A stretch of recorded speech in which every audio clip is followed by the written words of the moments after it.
1:05 p.m, momento de analizar en contexto una de las noticias más importantes del día y vamos a hablar precisamente de la preocupación de la Personería de Medellín debido a los casos de suicidio en la ciudad de Medellín.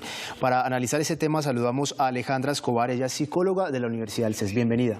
Muchas gracias, Camilo. Bueno, Alejandra, teníamos entonces esta preocupación por parte de la entidad pública que emite esta alerta, es que estamos hablando que en el año en Medellín cerca de 180 personas se quitan la vida y otras 20 lo intentan, pero la invito a que veamos la siguiente nota. El promedio de suicidios en Medellín varía entre 160 y 180 casos por año, según la alerta de la Personería. A eso se suma que por cada suicidio, otras 20 personas más intentan quitarse la vida. Tenemos un promedio de 6 intentos de suicidio por día. Entonces es un llamado para que la institución como tal se integre a la prevención de estos casos. No podemos seguir registrando víctimas del suicidio. Entonces es un llamado porque tenemos que articularnos de forma multisectorial.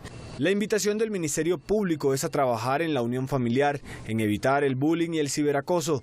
Estos serían algunos de los factores que inciden en los trastornos mentales que llevan a las conductas suicidas. Desde la violencia intrafamiliar, desde el bullying, desde el sistema que las personas utilizan para generar un matoneo, que es utilizar las redes sociales, el tema, digamos, de ciudad, de la violencia que se está viviendo. Entonces las causas pueden ser muchas. Las presiones de la cotidianidad, del trabajo, la vida, el estudio y muchas cosas hacen que cada vez nos aislemos más de un componente familiar, de unión, de grupo, y pienso que eso genera la facilidad y la posibilidad de que las gentes se acerquen más a una enfermedad como la depresión.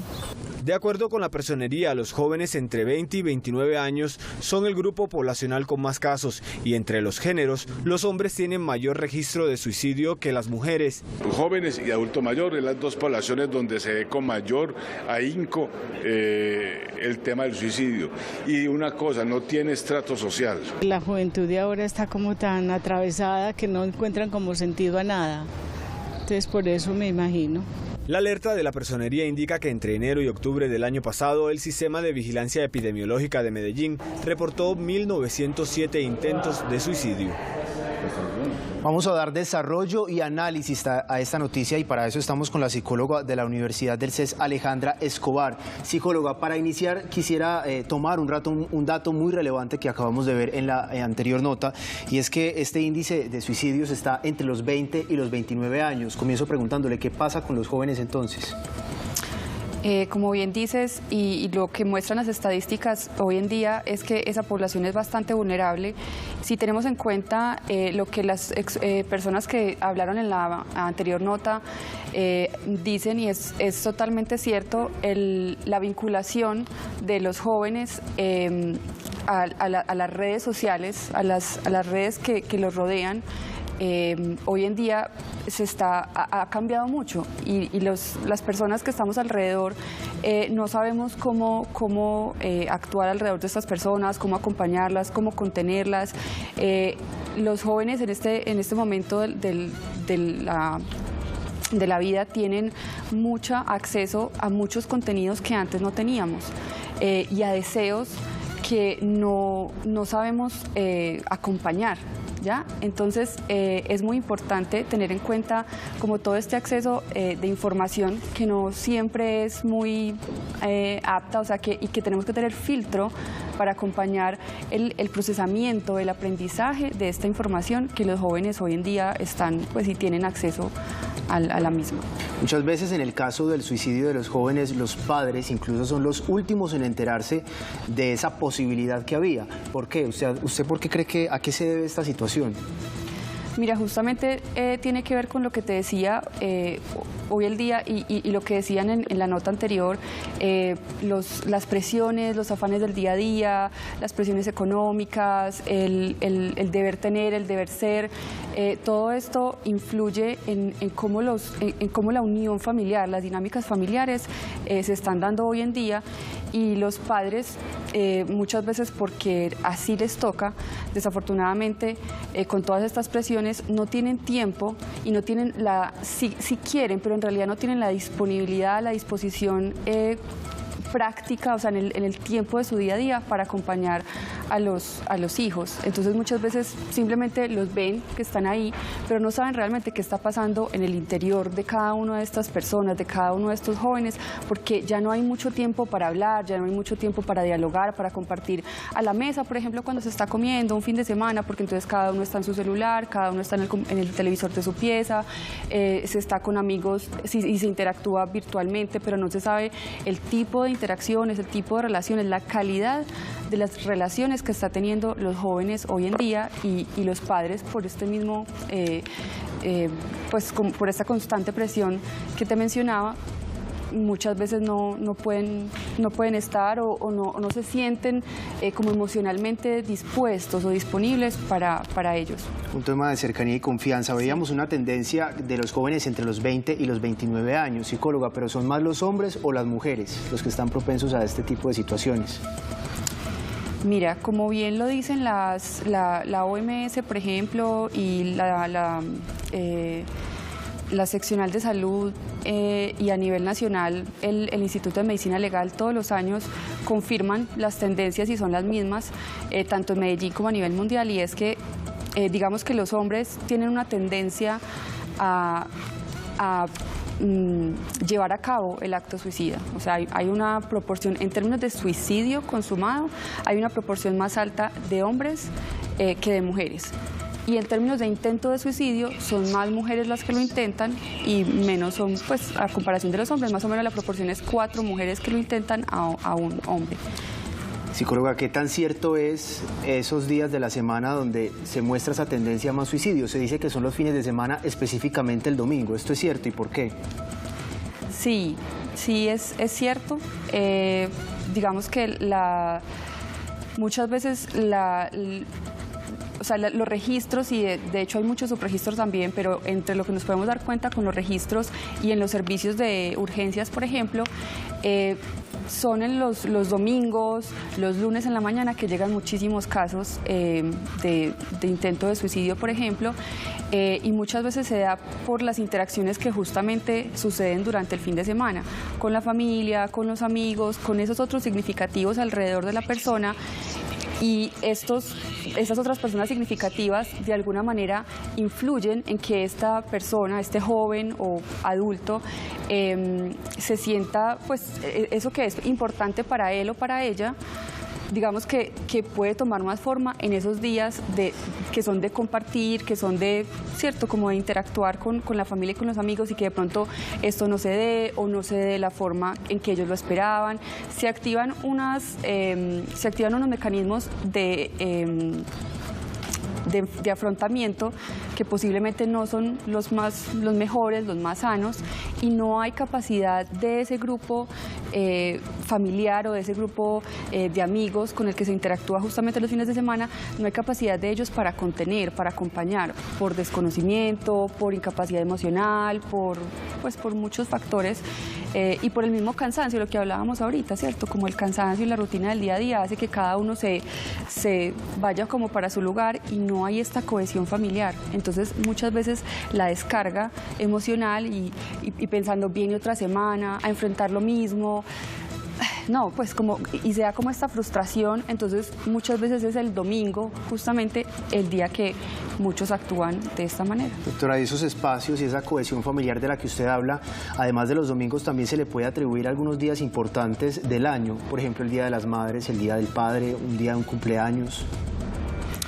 Claro, por ejemplo, ese tipo de fechas especiales, por ejemplo, cuando las personas no, pues digamos que en mi familia falte la mamá, falte el papá, o yo de alguna manera no pueda pues participar de una manera activa, pues como este tipo de celebraciones puede generar sentimientos de frustración, puede generar sentimientos pues como de ansiedad y angustia, que lleve, como te decía ahorita, a las personas a tomar conductas de afrontamiento que no, en este caso, no son las más viables frente a la vida, ¿cierto? Frente a conservar su integridad y a poder de una manera más saludable poder canalizar pues como todas estas frustraciones o ansiedades que se dan frente a este compartir en fechas especiales cuando no se puede. Hablemos de las señales. ¿Cuáles son esos síntomas que podemos identificar en los entornos, en la familia, en los entornos educativos, para los jóvenes específicamente,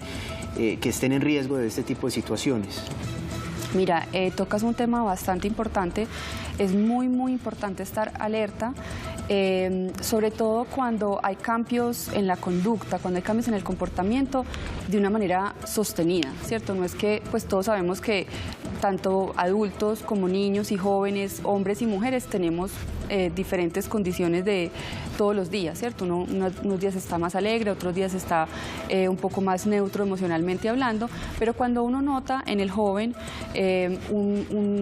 pues un cambio comportamental más sostenido, es importante acercarse y mostrarse dispuesto a escuchar a esa persona, qué le está pasando. Entonces, por ejemplo, que la persona esté mucho más callada de lo que normalmente está, que esté más encerrada, más silenciosa, que ya no cuente cosas que antes contaba, que empiece, por ejemplo, a despedirse, a vender sus cosas, sus pertenencias más, así sea una cosa sencilla, pero que sea bien significativo para esa persona y empiece como a desprenderse emocionalmente de esas cosas. Hay que estar pendiente.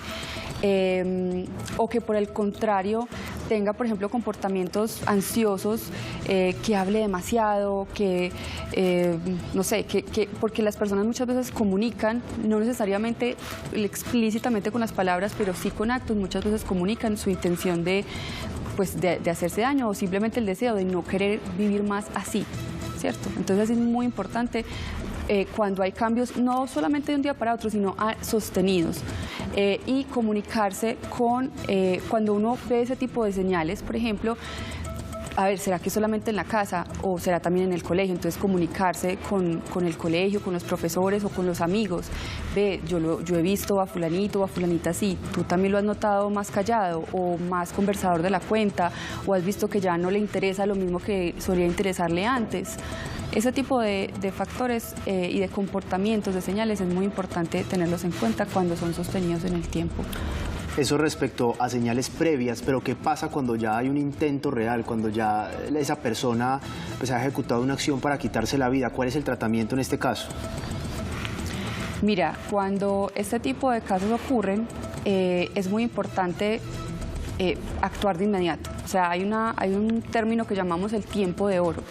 El tiempo de oro es ese momento inmediato, próximo al acto, que cualquiera, sea familiar, sea un vecino, sea un amigo, cualquier otra persona que vio el acto, inmediatamente llevar a ese, si ya cometió un intento, es importante llevarlo a un centro de salud, a un servicio de urgencias. No importa cuál sea, no importa de qué nivel sea, en cualquier servicio de urgencias de la ciudad deben atender a esa persona, a ese joven, independiente del día que sea, de la hora que sea. En caso tal de que en el momento de la recepción en el servicio no tengan una persona experta en salud mental, un psiquiatra, un psicólogo, deben dejarlo en observación o bien remitirlo a una institución de salud que en el momento sí tenga este servicio de atención en salud mental, pero a cualquier servicio de urgencias de la ciudad lo podrían remitir. El otro asunto es que si, por ejemplo, la persona, el joven, está a punto como de cometer un intento suicida, pues esa misma persona o alguien que lo esté viendo puede llamar también a la línea de atención 123, al servicio pues como de emergencias de la ciudad para atender el caso, o también llamar a la línea amiga de la ciudad, que es el 444-4448, ahí atienden de 8 de la mañana a 8 de la noche.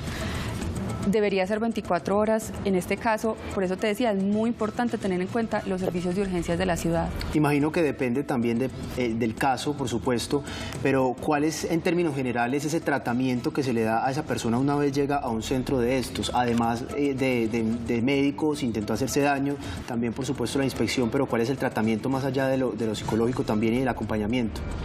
Claro, como bien dices, si ya hay si ya hay algo sobre la salud física, lo primero es estabilizar a la persona sus signos vitales, ¿cierto? Y ese es el papel pues como de los médicos y del personal de urgencias que está ahí, el personal médico. Pero como tú dices, más allá en términos pues como de la atención en salud mental, es muy importante el acompañamiento posterior pues como al evento, cuando la persona ya esté un poco más tranquila, porque independientemente de los motivos que lo hayan llevado a cometer este acto,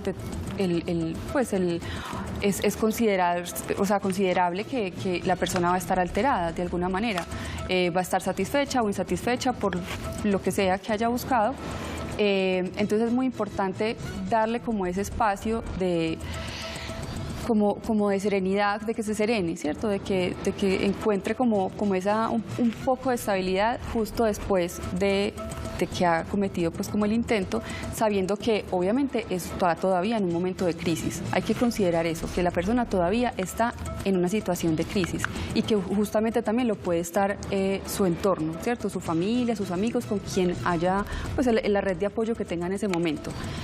Considerar si la tiene y si no la tiene también, ¿cierto? Entonces acompañarlo, inicialmente también darle apoyo a la familia, de decirles, o sea, denle el espacio, no juzgarlo. O sea, es muy importante que el paciente que esté en esta situación no se sienta juzgado, sino que se sienta tranquilo, de poder hablar, de poder contar qué pasó, cómo se siente. Doctora, usted acaba de tomar ahí un tema muy importante, y es el tema de la familia, el rol de la familia, porque más allá del tratamiento médico, pues también es importante el papel que hacen las personas que están alrededor de la persona que ha intentado suicidarse. En este caso quiero preguntarle puntualmente, ¿es bueno manejar ese tema con hermetismo? Es decir, entre padre y madre, por ejemplo, si es el hijo de la familia, o por el contrario, ¿es bueno para ese proceso de sanación también tener, digamos, el apoyo de toda la familia, público o privado? Mira, sí, es muy importante esa pregunta, porque justamente a veces el hecho de que todavía se tiene como todavía hay muchos mitos alrededor de este fenómeno, de esta conducta. Yo creo que mientras más tranquilamente, o sea, no es tanto como la cantidad de gente que pueda saber, sino la manera cómo se comparte, ¿cierto? Es como estar tranquilos, como un fenómeno que puede suceder, ¿cierto? Está bien sentirse en crisis, está bien sentirse desestabilizado, no saber qué hacer en diferentes situaciones, y, o sea, si se tiene el apoyo de padre y madre, que sería como lo principal, o hermanos mayores, hay que tener muy en cuenta cuáles son esas personas significativas para ese sujeto, más allá de contarle a la abuela, a los tíos, a todo el mundo. Ahí es cuando hablamos como de la calidad de la interacción y de la información. O sea, ¿quiénes son bien significativos para ese sujeto? El papá, la mamá y la abuelita. Entonces la abuelita también debería saberlo. ¿Para qué? Para saber contener, para saber acompañar, para que cuando le brinden cuando le brinden esa ayuda, y esa de verdad sea una disposición genuina, ¿cierto? Una disposición genuina. Entonces yo diría que es más tener en cuenta quiénes son significativos para ese joven o para ese adulto, que la cantidad de personas que tengan que saberlo, ¿cierto? Pero sí es importante pues que el grupo familiar, como unidad básica de nuestra sociedad y como grupo significativo, pues como ese sujeto, esté acompañando, esté anuente de lo que está pasando, ¿cierto? Para poder contener. Perfecto. Alejandra Escobar, psicóloga de la Universidad CES, gracias por acompañarnos en el análisis de esta importante noticia. Muchas gracias a ustedes por la invitación. Feliz tarde. Con esta información hacemos una pequeña pausa aquí en Noticias Telemedellín, emisión Meridiano.